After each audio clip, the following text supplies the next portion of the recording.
What is good?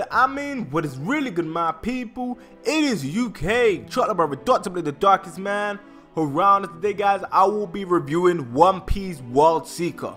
So, if there's been a time for you guys to get that fried chicken and get that glorious ass Kool-Aid, now is the perfect time because it's UK. Chocolate Brother will be going ham on this video. So, without further ado, let me just get on with it. So, first of all, I got to start off by saying that I have not fully completed the story mode. I've done majority of it, I've seen a lot of it, and honestly I feel like my opinions of the story and the overall game isn't going to change. That's mainly the reason why I'm making this video right now. And we're going to start off with the good. The good is the game looks amazing. The game is the best looking One Piece game. One Piece World Seeker, in my personal opinion, is the best looking One Piece game.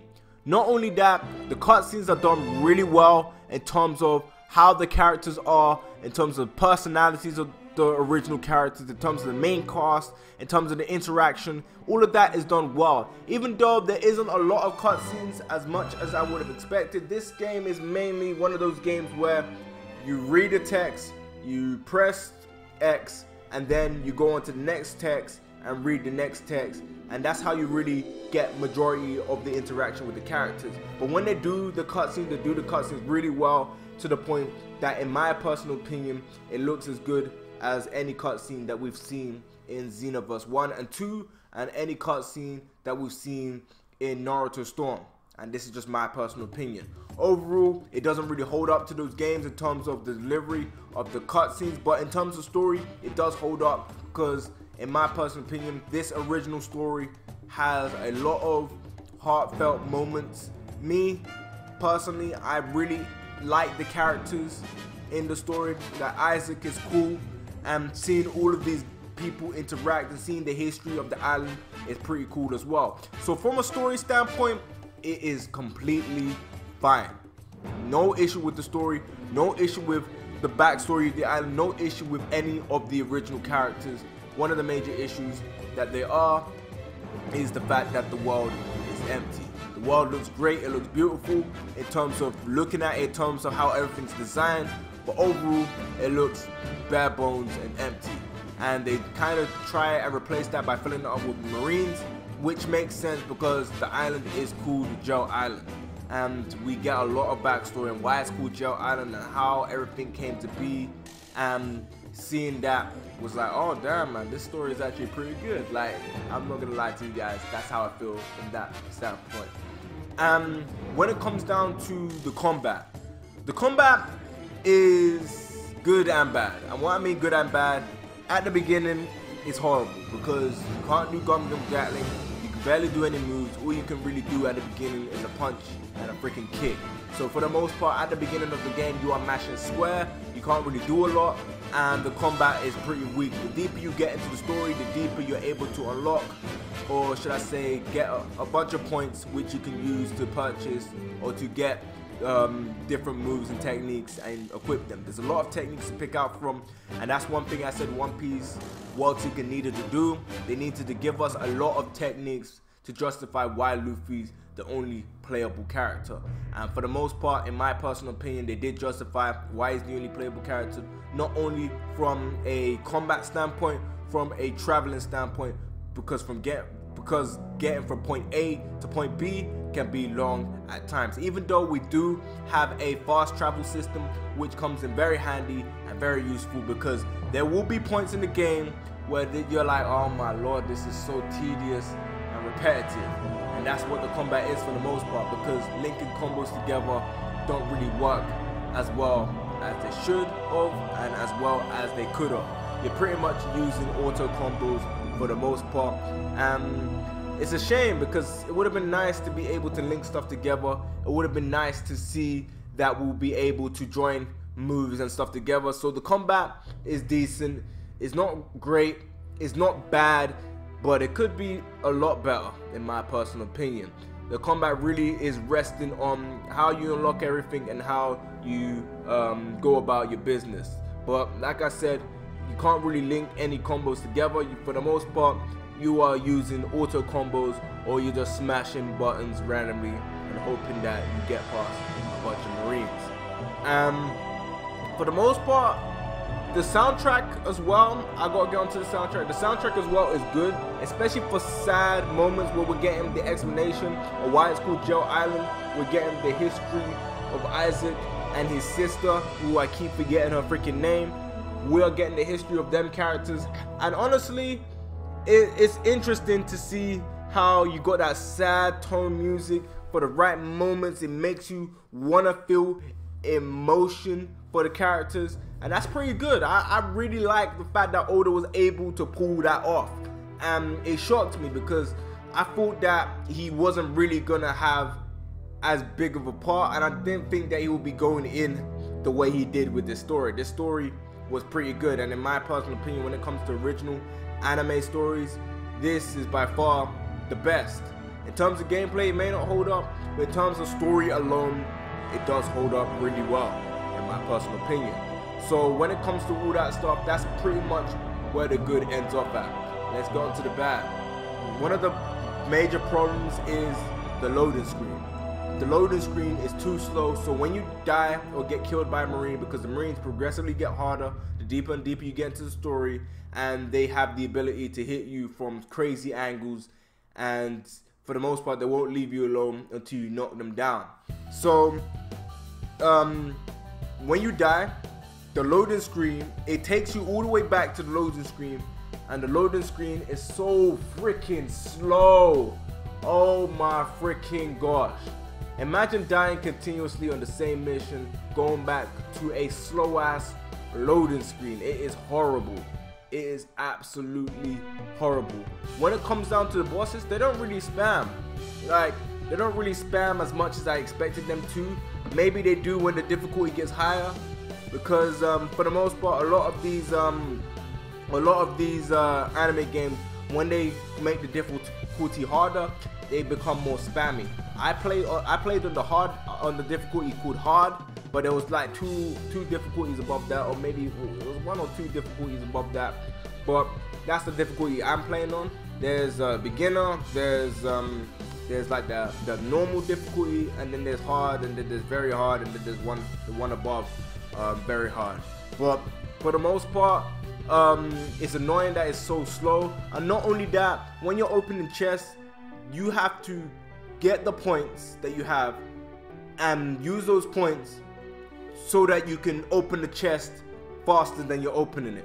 So you're pretty much opening the chest at a slow pace just because you haven't paid a bunch of points to open the chest fast. It's stupid in my opinion, and that should never be the case. So you're saying I have to suffer and watch this chest open faster and get enough points so that I can make this chest open faster? That's pretty stupid in my opinion, and they should have never done that. And that's a bad thing that they put in that game, and for the most part that part annoyed me a lot. I didn't really like the fact that they did that, and yeah, for the most part it was sad to see that they resorted into doing that just to make it more of a filling game in terms of us unlocking stuff and achieving stuff going through this game. One thing I gotta say as well that I did not really like is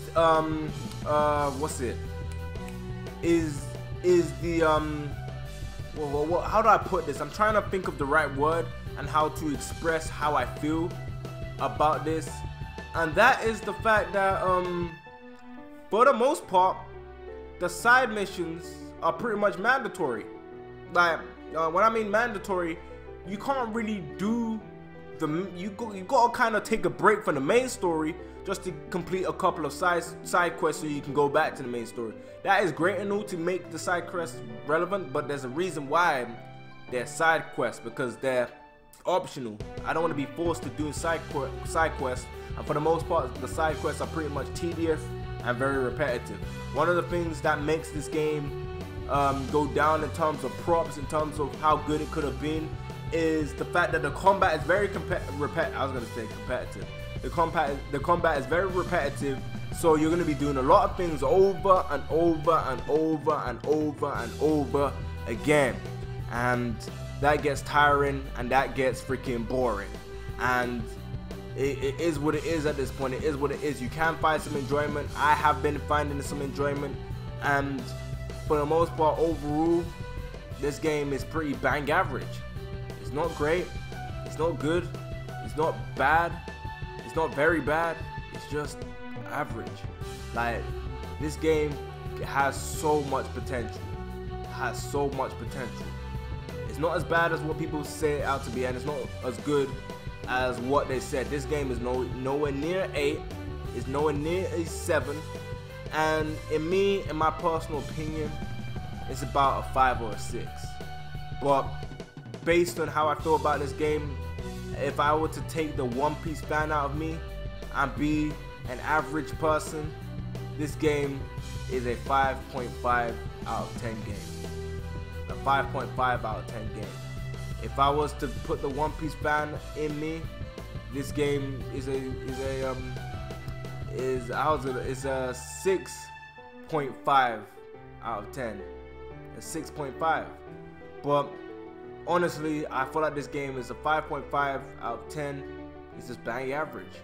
Like, there's nothing special about it. There's nothing really amazing about it. Even though they did do some good things by giving us different costumes to wear, giving us alternative missions with lore, going on different islands and stuff. All of that stuff is cool. All of that stuff is great. But as long as the combat is average, everything you do is gonna be tedious, and that's why I said my opinion isn't gonna change.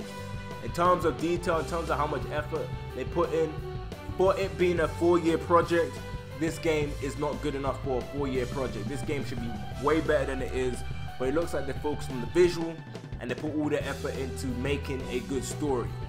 They didn't really go too much in the gameplay aspect, and the gameplay aspect could be a lot better, even though I like the way a lot of these attacks work. It's just the fact that linking combos together and linking stuff together is pretty awful, in my opinion. You can't really link anything together, you can't really join anything together. At least if you were able to join it together like Burn and Blood, that would be acceptable in my personal opinion. But honestly, would this game be better with the Straw Hats? I honestly think this game would be exactly the same with the Straw Hats being playable. That's my honest opinion.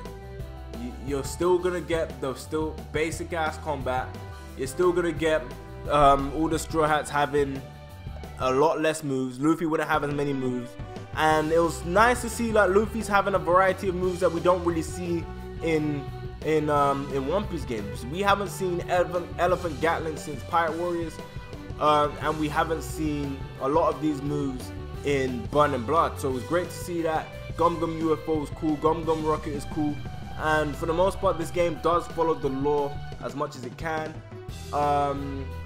Stealth is pretty useless because Luffy is not really made to do stealth, even though they tried to implement that when you're trying to hide from the Vince Smokes. That's pretty you know what I mean? Like, it is what it is. Being in the barrel is kind of useless because you can't really jump up and attack people from being in the barrel, so it kind of makes it pointless because either way you're gonna get caught, and when you do get caught, they're on your freaking ass. So for the most part, this game is a decent game. This review was pretty long, but I had to tell you everything about One Piece World Seeker. I'm not really gonna show you guys any examples. This video is mainly an audio based video with gameplay in the back, because with the setup I've got, I haven't really got the luxury of doing that. But who knows, I might go out of my way to do that. It just depends on how I feel. But at this moment in time, this was just me being very informative and trying to let you guys know how I feel from a relaxed and chilled manner. And that's what I wanted to do with my reviews. It's just me saying my overall thoughts and opinions like I do anyhow. I might change it up to make it be heavily edited and switch it up for the next game I follow. But we will be doing a lot of feedback videos. We will be talking about a One Piece World Seeker 2, whether that will be a good idea based on how this game is. This game has bags of potential in my personal opinion. But if you played One Piece World Seeker, I want to know what you guys think down in the comment section below.